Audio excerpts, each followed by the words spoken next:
Hi, welcome to my channel. I'm Amber, and today we're here again for Memory Lane with Dad. So I'm going to ask him a series of questions and we'll get to learn a little bit more about him. So let's just jump right in. So the first question, Dad, is who were your friends growing up and what did you like about them? Well, my neighborhood was filled with kids all my age. There was Jeannie Mitzler. His mom and dad were German, and so he lived in a strict family. But we were close buddies. We went all over DC on foot and had a ball. There was Buster, who his dad had passed away, and so he was being raised by his mom. And we were close because we played ball together when he could come out. A lot of times he had help with the doing chores around the house. So, and then there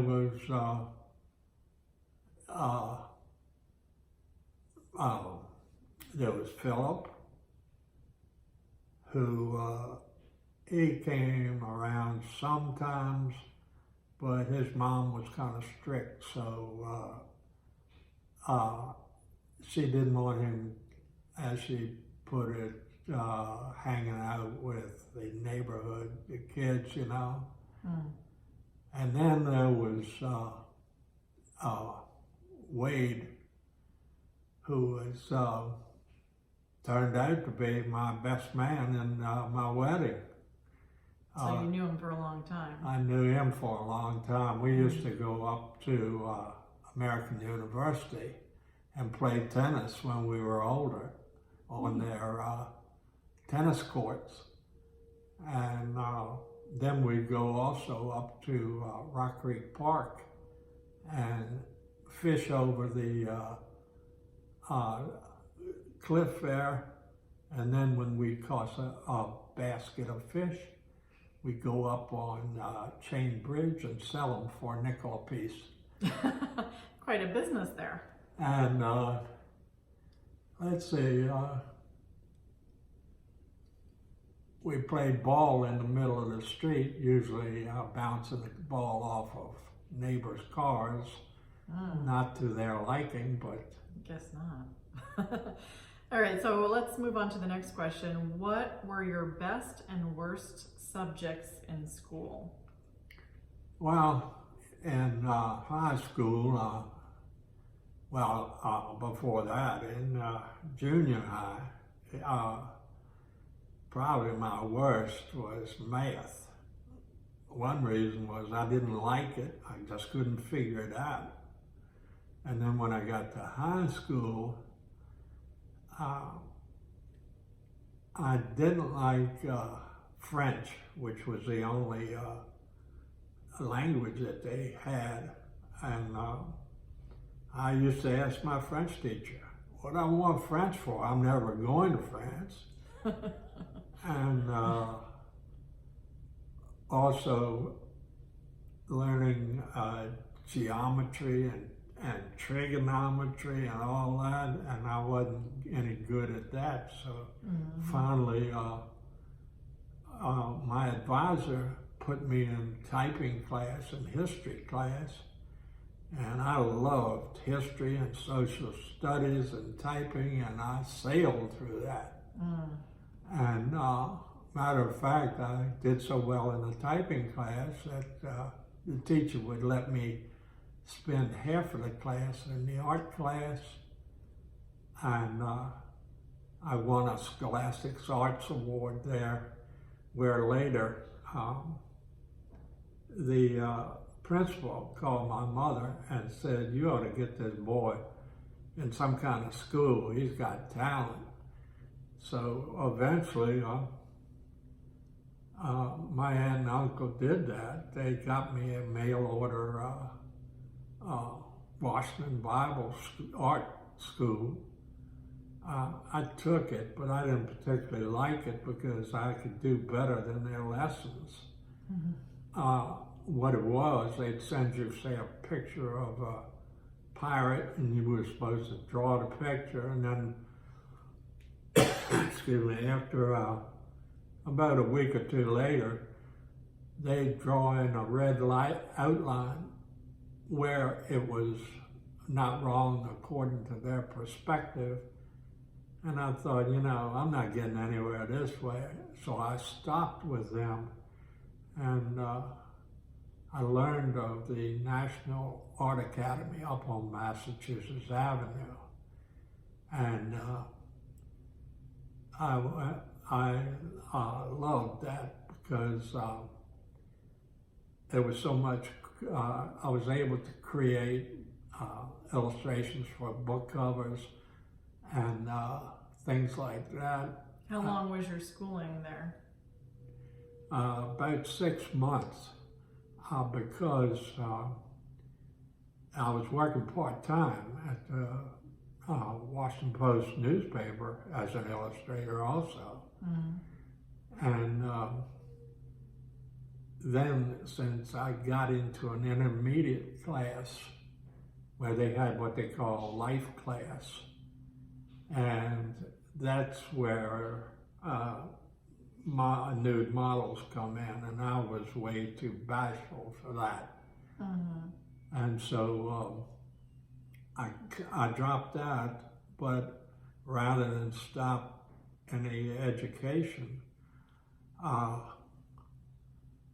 went on to the Corcoran Art Gallery where they had an art school at night. And I was with them for about 3 months, and I enjoyed that very much. What did you illustrate for the Washington Post? For them, it got boring because it was mostly things like what I thought was kind of dull at first. It was houses and real estate and borders, like making flowery borders and things. And then I had an opportunity to go get a job with the Heck Company department store, which is no longer there, but as an illustrator. And it was really great illustrating for them, because in their art department you illustrated like things like men's hats, women's dresses, the fashions. And I loved that because they had fashion models come in, and they pose, and we illustrate, and they would take a photograph of them so they didn't have to overpay them. That was wise. But and then we could just go from there, from the photograph. The artwork had to be into the newspaper by 3 o'clock in the afternoon, because it was a morning newspaper that came out. And I loved doing that. And then went on to, I sought a better job with the federal government. And who did you work for there? Statistical Reporting Service. I was the Agriculture Department. Saying you're with the Agriculture Department, I guess first thing clicks with people's mind is food or something like that, but we didn't have anything to do with food. We had, we mapped from pictures that Apollo 13 sent back of the Earth, the good side, which was brown, well, I mean green, the sides of the Earth that had disease, and of course blue was water. And these pictures would send back, would show the highways with little tiny specks on them, which were cars. And then in the fall, we would go to Virginia and climb up in the apple trees and tag the limbs to say which apples were ready to be picked and which weren't. Wow. And that went on until about 69 when I retired from there. And, all right, let's move to the next question. This switching gears a little bit. What are the most important life lessons you've learned? I'm still learning a lot of them. I guess in all my travels with, as I grew up with kids my age, and in, well, I grew up on a farm at first, so the basic thing was just liking other people and learning how to get to mix with them. I've always enjoyed mixing with other people, hearing what they had to say, and learning. One of the hardest things I guess a lot of people have, I know I did for many years, is to learn how to be patient with people. Because in this walk of life, everybody didn't come along like you or me. You know, when the Lord created each one of us, He broke the mold afterwards. And so if one goes out looking to find someone who is actually does everything like you like them to, or you expect of them, you're gonna be mistaken. Because everybody, all of us, doesn't matter who you are, we have faults, every one of us. And that's one of the greatest things I had to learn, and I didn't learn that until, well, after I was really good, until I was retired from the government. And I volunteered to go to work for my church. And when you work in a church, you have all kinds of people. I mean, yes, people go to church and they're all, quote, quote, good people and come from all walks of life, and that's it. But they aren't all so sweet as what walks in a church, right, as what comes out. Because I ran a print shop in the in-house, and there were times when people from the outside would come and read me up and down this one side and then the other, because I used to give candy to the students when they'd bring something for me to have print for their teacher. And if I made a deal with them, if they were good, I'd let them reach in the candy jar and pick out 3 pieces of candy. And on occasion, it was rare. I remember this one little boy, he ran all around the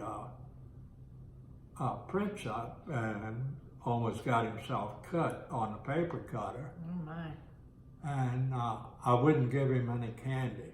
And so I don't know what he told his folks, but his grandfather came up the next day and he read me a riot act. And I just stood there and let him get off his steam. And that was very hard, but that was a great lesson I learned, that, you know, it's harder to keep your mouth shut than it is to argue back. So you learn to be gracious. Well, there's this saying, and everybody's heard it, G-I-G-O, garbage in and garbage out. Well, a lot of people watch their diet and everything. It's not the food that you put into your mouth. That only goes as far as your stomach. It's the tongue and what comes out of it that defiles a person. Mm-hmm. And that's true of each one of us. Mm-hmm. And with that, I, like I said, I'm still learning to this day, you know. There are times when my tongue slips, and instead of saying something kind or considerate, I might say something that I think is funny. I think it's funny, but to somebody else, it might hurt their feelings. So I try and watch it. And